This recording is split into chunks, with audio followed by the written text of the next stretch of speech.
So, you want to be a tough guy. You want to eat nails for breakfast. You want to live that Spanian high life and make a fortune preying on the weak and vulnerable. Morals aside, it's not a bad living. I mean, the rent isn't going down anytime soon and I got a cat to feed, so drugs it is. What kind of scam is Sydney running? If you've ever done lines off of a toilet seat in a dingy public restroom, much like a lot of the good true blue Aussies out there have done, there's a specific type of regret that washes over you. One, because you probably accidentally snorted some guy's pubes, and two, because you paid like $200 to do so. I'm speaking like I've got experience in this. I've actually never done cocaine. Don't do drugs, kids. Some nights I stay up.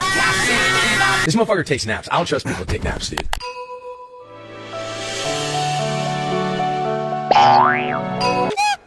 Unfortunately, drug dealing, especially if you're living in a metropolitan area of the world, is a very profitable industry. Instead of getting paid minimum wage to deal with crackheads, you're getting thousands of dollars. But it's a job that most people don't really want to do. Probably because a lot of us would prefer to spend the majority of our time outside of a prison cell watching Suckatar TV videos. You gotta admit though, it looks thrilling. If you're a young guy seeing the amount of money Walter White is raking in, it's hard not to dream of what running your own criminal empire would be like. Walter, put your dick away, Walter.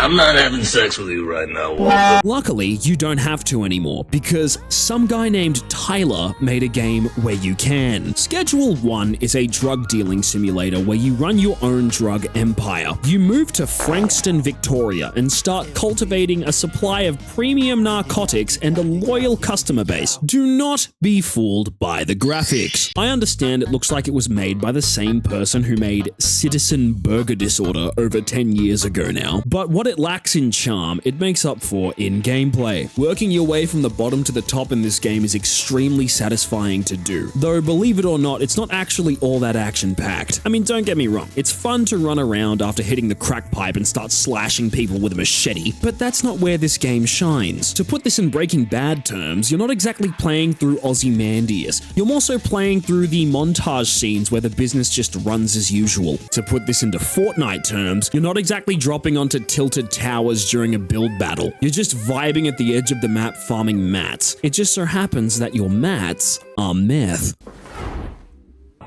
Ow! Ow! Was that a rock? It's time for India versus Pakistan.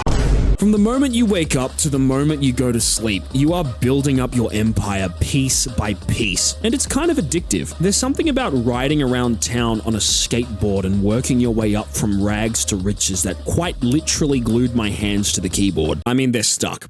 I can't get them off. Please take me to the hospital. While we take a trip to Frankston Hospital, why don't you do me a favor and tap the subscribe button for me? I'm trying to get to 10k by the end of the year, and I need your help to get there. On God, for real, for real. You start the game in Kalgoorlie, Western Australia, dealing weed from an RV with your Uncle Nelson. And everything is going swell. You're making a bit of money, you're driving 7 hours to party at Top Floor Mandurah, checking out the crabs, hanging out at Adventure World. But it all comes to an end when the police rock up. You're able to run away just fine, but Uncle Nelson isn't so lucky, because like a scratched PS3 disc, he can't exactly run. You are forced into the big city to fend for yourself. You start your operations in a very small, very gross hotel room, but over time, as you get more money and better product, you expand. Stop right there! Sounds like someone breaking in!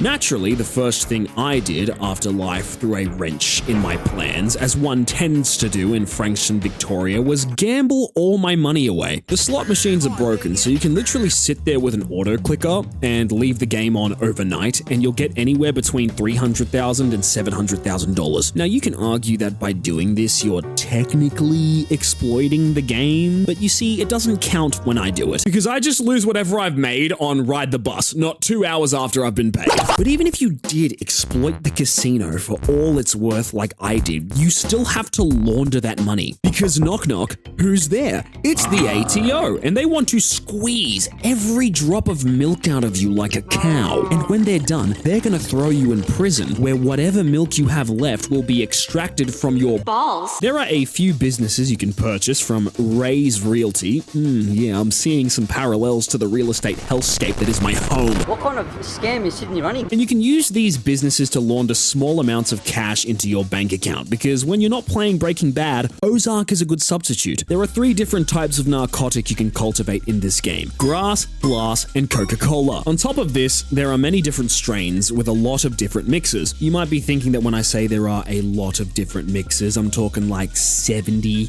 80, maybe 100. Not quite. There are over 1.5 million different mixes you can make in this game. And all of these mixes have very differing effects. It's actually quite fun to experiment with the mixes and see what they do to your customer base. Personally, if a drug fucked me up that badly, I wouldn't opt to take it again, but these customers keep coming back because we make them with love. As your empire expands, so does your real estate. On top of businesses, you can also purchase property to make more drugs. This is where the game gets really in-depth, because you can spend hours designing the most optimal and profitable setup ever. I followed some YouTube tutorials, shout out to Big Willie for the designs, and I was able to make 4 high-profit automatic setups. At a certain point, when you crunch as many hours into Schedule 1 as I have, the game becomes less about dealing with your skateboard and more about micromanaging deliveries on your phone. I'll break down how my setup works. My bungalow produces Granddaddy Purple, my barn produces meth, and my warehouse produces cocaine. After the supply gets large enough in each location, I stuff it all into my van and drive it to a storage warehouse where a set of other workers mix the product with an efficient and high-yielding recipe. I resupply my dealers, and the rest of the product is stored in a sweatshop. My operation is not only impressive, but it is akin to a living,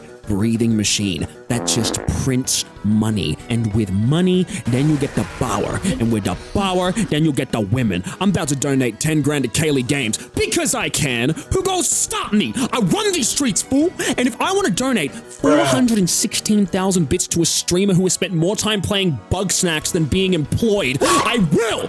I am the king of Frankston, CEO of Taco Ticklers. I make what you make in 10 years in 2 days, selling 1 brick of Wizard 101 junk. I am balls. That's my name. Put some respect on that shit, please.